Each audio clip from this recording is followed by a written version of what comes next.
श्रोते हो, नमस्कार. सार्थ श्री ज्ञानेश्वरी अध्याय 14 भाग पहिला.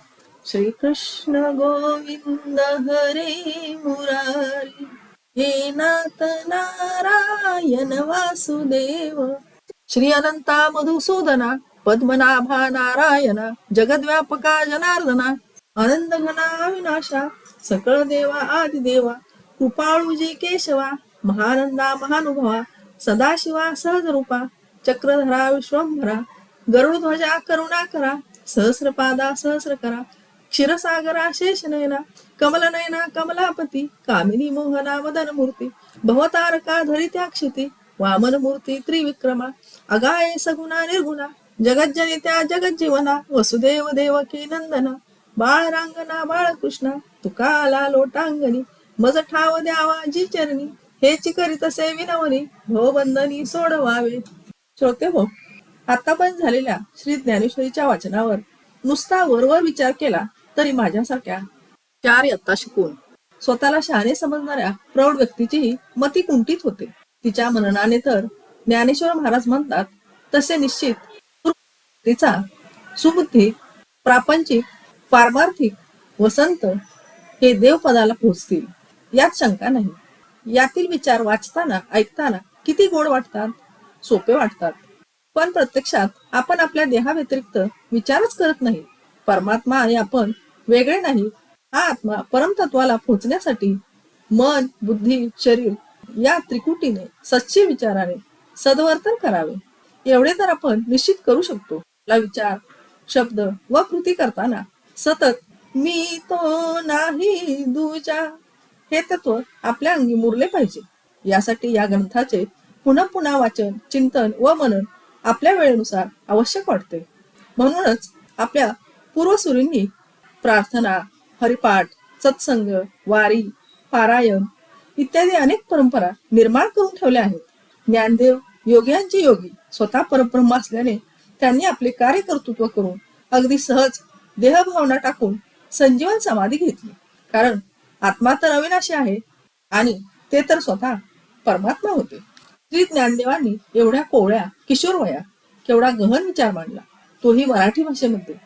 या भाषेची गोडी सर्व विश्वाला ज्ञात करून दिली. त्यांचे रसाळ शब्द कल्लोळ निश्चितच मनात विचारांचे कल्लोळ निर्माण करतात. विश्वाविषयीच्या अपार मायेनेच या माऊलीने ही साहित्य संपदा निर्माण केली. आणि त्यांच्याच भाषेत सांगायचे तर हे ग्रंथ म्हणजे दुभत्या कामधेनू आहेत. आपण फक्त त्या जवळ बाळगायला हव्यात आणि आपल्याला हवे तेव्हा त्यांचा लाभ घ्यावायचा. पण हे जर समजले नाही तर आपल्यासारखे करंटे आपणच. सध्या खरे तर माऊलींचा समाधी सोहळा सुरू आहे. या काळात माऊलींनी घालून दिलेल्या या मार्गावरूनच आपण चालतोय का हे आपल्या वर्तनावरून अंतर्मुख होऊन विचार करून ठरवून त्यांनी दाखवलेली ही दिशा आपण अंगीकारली तर निश्चितच आपली दशा दयनीय होणार नाही असे वाटते. ज्ञानेश्वरी पुन्हा पुन्हा वाचताना आपल्याला प्रत्येक वेळी दरवेळी वेगवेगळ्या प्रकारची संजीवनी मिळते आणि आपण म्हणतो अरे हा विचार तर आपण केलाच नाही.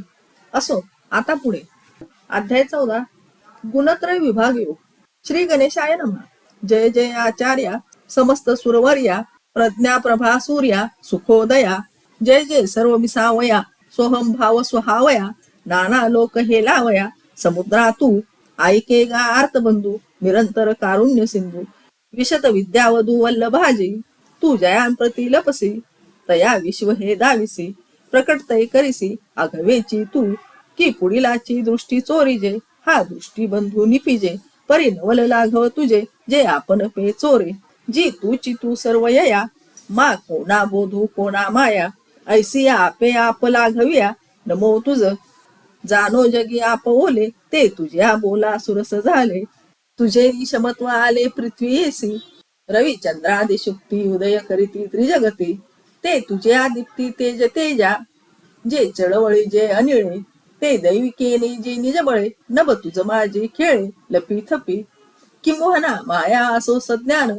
जी तुझे नि डोळस, असो वानने सायास श्रुतीसी हे, वेद मानुनी तवंची चांग, जवन दिसे तुझे अंग, मग आम्हा तया मुग एके पांती, जे कारणवाचे ठाई, पाहता थेंबाचा पाडू नाही, मा महानदी काही जाणी जती, का उदयाला भास्वतू चंद्र जैसा खद्योतू आम्हा श्रुती तुझा तू तो पाडू असे आणि तुझ्या थाओ मांडे जेत परेशी वैखरी बुडे तो तू मा कोणे तोंडे वानावासी या लागी आता स्तुती सांडूनी निवांता चरणी ठेवी जे माता हेची भले तरी तू जैसा हासी तैसिया नमोजी श्री गुरुराया मज ग्रंथोद्यमू फळावया व्यवहारा होई आता कृपा भांडवल सोडी भरी मती माझी पोतडी करीत ज्ञानपद्य जोडी थोरा माते मग मी संसरेन तेने करीन संतांसी कर्णभूषणे लेववीन सुलक्षणे विवेकाची जी गीतार्थ निधान काढू माझे मन सुई स्नेहांजना आपले तू हे वाक्सृष्टे एके वेळे देख तू माझे बुद्धीचे डोळे तैसा उदय जात जी निर्मळे कारुण्य बिंबे सकल सूरश्रेष्ठ सुखोदय रूप व बुद्धी प्रभेची ही प्रकाशक अशी जी आपली गुरु महाराजांची मूर्ती तिचा जय जयकार असो. सर्व प्राण्यांचे विश्रामस्थान सोहमभावाचे सौभाग्य व अनंत विश्वरूप लाटांचे सागर असे जे आपण त्या आपला जय जयकार असो. महाराज आपण दीनबंधू अखंड करुणासागर व ब्रह्मविद्यारूप पतिव्रतेचे पती आहात. ज्यांना तुमचे सत्य दर्शन होत नाही त्यांना तू हे विश्व दाखवतोस व ज्यांच्या बुद्धीत आपण अपरोक्षत्वाने आविर्भूत होता त्यांना कोठेही आपल्या वाचून काही दिसतच नाही. प्रेक्षकांच्या नित्य दृष्टीची शक्ती हरण करावी असा दृष्टिबंध पाहण्यात आहे. पण आपला दृष्टिबंध काही विलक्षणच आहे. स्वतःच्या दृष्टीआड होऊन खेळ सुरू आहे. या भूतमात्रांमध्ये तुझीच व्याप्ती असून कोणाला तुझे दर्शन व्हावे व कोणाला होऊ नये अशी आपल्या स्वतःच्या स्वरूपाविषयीच माईक लीला सुरू असणाऱ्या आपणाला प्रणाम असोत. जलाच्या ठिकाणचे द्रवत्व ओलेपणा व पृथ्वीच्या ठिकाणची क्षमाशीलता धारणा सोसणे ह्यांना आधार अगर मूळ कारण आपण आहात. शुक्तिरूप असणारे रविचंद्रादी उदयाने त्रैलोक्याला प्रकाशित करतात. ते त्यांचे तेज आपल्या तेजाचा अंश होय. वायूचे चलनवलन हा आपल्या शक्तीचा प्रभाव होय व विश्वव्यापक आकाश करे पण आपल्या स्वरूपात त्याचा मागमूसही नसतो. मायेची अतर्क शक्ती व ज्ञानाचा डोळसपणा दृष्टी ह्यास आपला आधार आहे. महाराज श्रुतीनेही आपल्या वर्णनाचे कामी हात टेकले. आपले दर्शन घडले नाही तोपर्यंतच वेदांनी आपल्या वर्णनाचा चांगुलपणा मिळवावा. ते घडल्यावर जी आमची स्थिती तीच त्यांचीही होणार. प्रलयकालीच्या जलमय स्थितीत हा तो थेंब असा भिन्न निर्देश करणे शक्य नसो. पण ही ती महानदी असा तरी पत्ता असतो की काय. सूर्योदयानंतर चंद्राचे तेजही काजव्यासारखेच घडले जाते. त्याप्रमाणे आपल्या स्वरूपाच्या वर्णनात श्रुतीचे सामर्थ्यही आमच्यापेक्षा अधिक प्रभावी ठरत नाही. त्याही आमच्यासारख्याच मौनावतात आणि ज्या ठिकाणी द्वैताची वार्ता नसते व ज्या स्वरूपात वैखरी वाचा आपले मूळ जी परावाणी त्यासह लीन होते त्या तुझे वर्णन करण्यास अन्य साधनच काय उरले आहे. अशी वस्तुस्थिती असल्यामुळे स्तुतीच्या भरीस न पडता स्वस्थ राहून असे जे कोणी आपण त्यांच्या ठिकाणी चरणी अनन्यतेने मस्तक ठेवावे हेच उत्तम. तरी गुरु महाराज आपले जे जसे स्वरूप असेल त्याला माझे प्रणाम आहेत. मी आरंभिलेला गीतार्थ ग्रंथरूपी उद्योग सिद्धीस नेण्यास मला आपले सहाय्य असावे. आता आपल्या कृपारूप भांडारातून माझ्या बुद्धीला ज्ञानरूप भांडवलाचा प्रकाश पुरवठा करून मला संपूर्ण ज्ञान स्वरूपाची जोड करून द्यावी. मग मजकडून होणाऱ्या व्यवहाराने सुविचार रूप कर्णभूषणे संत जनांकडून लेववीन. त्यांचे कर्ण तृप्त होतील असे व्याख्यान करीन. महाराज आपला आशीर्वाद रूप अंजन माझ्या बुद्धिरूप नेत्रात आपण घाला. म्हणजे त्या योगे मी गीतार्थाचा गुप्त ठेवा अगर ठाव काढीन. माझे बुद्धिनेत्र एकवार अगर एकदम सकल वागदृष्टी पाहू शकतील. अशा प्रकारे आपला करुणा सूर्य तिच्यामध्ये स्पष्ट उदय पावो. माझी प्रज्ञा वेदी वेल्हाळ काव्ये होय सपळ तो वसंतू होई स्नेहाळ शिरोमणी प्रमये महापुरे हे मती गंगा ये थोरे तैसा वरिष उदारे दिठी वेणी आगा विश्वेक धामा तुझा प्रसाद चंद्रमा करू मज पौर्णिमा स्फूर्तीची जी अवलोकिल्या माते उन्मेष सागरी भरिते ओसंडेल स्फूर्तिते रसवृत्तीचे तव संतोषेनी गुरुराजे म्हणितले निमित्त व्याजे मांडिले देखोनी तुझे स्तवन मिशे हे असो आता वांझाटा तो ज्ञानार्थ करुणी गोमटा ग्रंथू दावी उत्कंठा भंगो नेदी हो काजी स्वामी हेची पाहत होतो मी जे श्रीमुखे म्हणा तुम्ही ग्रंथू सांग सहजे दुर्वेचा डिरू अंगेची तवा मरू वरी आला पुरू वियुषाचा तरी आता येणे प्रसादे विन्यासे विदग्धे मूळ शास्त्रपदे वाखानीन परी जीवा तुलीकडे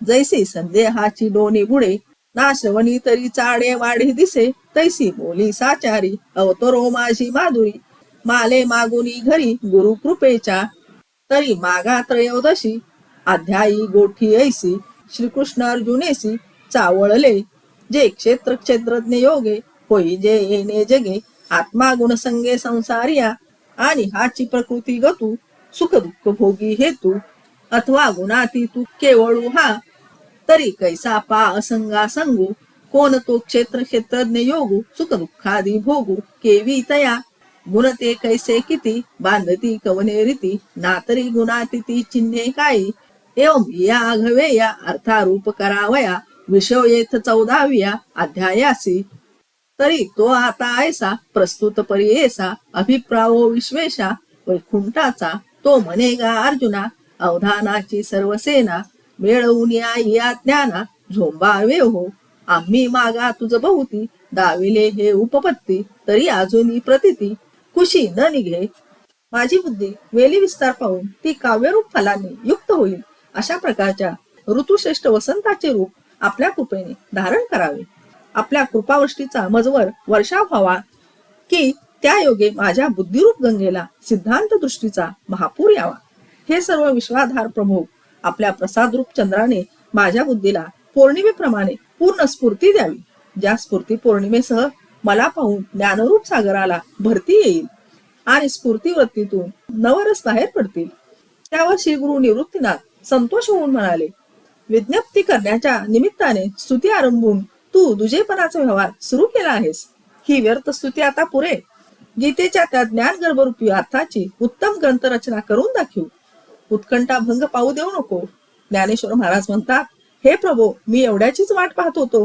की श्रींच्या मुखातून मला ग्रंथ रचनेची आज्ञा व्हावी दुर्वेचे मूळ जातीनेच सहजच अमर असते व त्याचवर अमृत वर्षाव व्हावा मग काय विचारता तरी ही आपली आज्ञा हाच प्रसाद समजून मूळ गीताशास्त्रातील पदांचे विस्तारशः स्पष्ट वर्णन करीन की ज्या योगे मनातील सर्व संशय मनातच मावळतील व श्रवणाविषयीची आवड उत्पन्न होईल अशी माझ्या मधुर वाणीतून सत्य बोली प्रकट होऊ इतकेच श्री गुरुचरणांपाशी माझी मागणी आहे तर 13व्या अध्यायात श्रीकृष्ण अर्जुन संवाद येथवर आला होता की आत्मा व प्रकृती यांच्या योगे ह्या जगाची उत्पत्ती आहे व आत्म्याला संसारित्व गुणसंगामुळे आले आहे आणि प्रकृतीशी तादात्म्य पाहून हाच सुखदुःखाचा भोगता होतो व गुणसंबंध सुटला म्हणजे केवळ स्वरूपाने असतो मुक्त होतो तरी असंग असा जो आत्मा त्याला संग होतो कसा तो प्रकृतीचा व त्याचा संग कोणत्या स्वरूपाचा असतो व त्या असंगाला सुखदुःख भोग घडतो कसा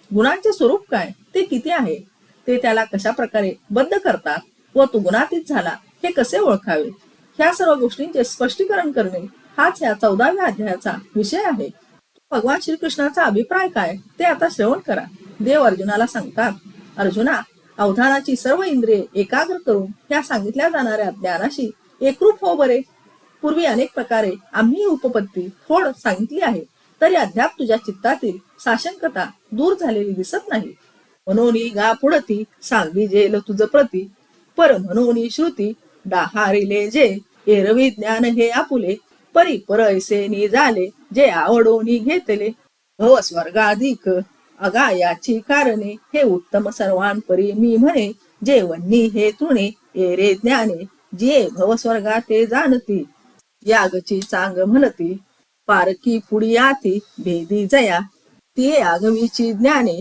केली येणे स्वप्ने जैसा वातोर मी गगने गिळजती अंती का उदिते रश्मी राजे लोपिली चंद्रादी तेजे नाना प्रळयांबो माझे नदी नद तैसे येणे पाहले या ज्ञान जात जाय लया म्हणून धनंजया उत्तम हे अनादी जे मुक्तता आपुली असे पंडुसूता तो मोक्षू हाता येता होय जेने जयाची प्रतीती विचारविरी समस्ती नेदिजेची संस्कृती माता उधवू मने मन घालून मागे विश्रांती झाली या अंगे ते देही देहा जोगे होती चीना मग ते देहाचे बेळे ओलांडून एकेची वेळे संतुकी कांटाळे माझे झाले म्हणून अर्जुना श्रुतींनी ज्याचा पर म्हणजे अत्यंत श्रेष्ठ किंवा सर्वांहून निराळे असा महिमा गायला आहे ते तुला पुन्हा सांगतो. वस्तुतः हे आपले ज्ञान पण आपल्यासच पर म्हणजे दूर अथवा पलीकडील असे झाले. ह्याचे कारण संसार व स्वर्गादी सुख ह्याविषयी आपण अत्यंत आसक्त झालो. अरे, ह्याच कारणास्तव ते सर्वोत्तम परज्ञान असे मी म्हणतो. हे ज्ञान अग्निप्रमाणे तेजस्वी असून इतर ज्ञानी ह्याच्या पुढे पूर्णवत आहेत. कारण त्या इतर ज्ञानांना स्वर्गाधिकांपलीकडले काही माहीत नसते, म्हणून यज्ञ यागादी हेच त्यांना उत्तम वाटतात. व ज्यांना द्वैतापलीकडील कशाचीही ओळख नसते, वाऱ्याच्या लहरी अखेर जशा गगनाच्या पोटातच जिरून जातात, तशी ती सर्व इतर ज्ञाने हे ज्ञान झाले असता स्वप्नवत होतात. किंवा रश्मिराज सूर्य उदय पावला असता चंद्रादिकांचे तेज जसे लोकते, अथवा प्रलयकालच्या जलमय स्थितीत जसा नदी नद ह्यांचा मागमूस उरत नाही, त्याप्रमाणे अर्जुना ह्या ज्ञानाचा उदय झाला असता इतर सर्व ज्ञाने लयाला जातात. म्हणून हे सर्वोत्तम होय. आपली सहसिद्ध असलेली जी अनादी मोक्ष स्थिती, ती ज्या ज्ञानाने स्वाधीन होते, समस्त विचारशून्य ज्ञाते, ज्याच्या अपरोक्षत्वाने जन्म मृत्यूंना वर डोके काढू देत नाहीत, मनात चाललेल्या विचारानेच त्या मनाला मागे घालून म्हणजे अंतर्मुख करून त्याला सहज म्हणजे स्वरूप विश्रांती लाभल्यावर ते देहधारी असे दिसले तरी ते देहातीत असतात. अशा स्थितीत एक समवायच्छेदे करून सर्व देह ओलांडून ते माझ्या तोलाचे होतात, मदरूप होतात. धन्यवाद. श्रीकृष्ण अर्पण वस्तू.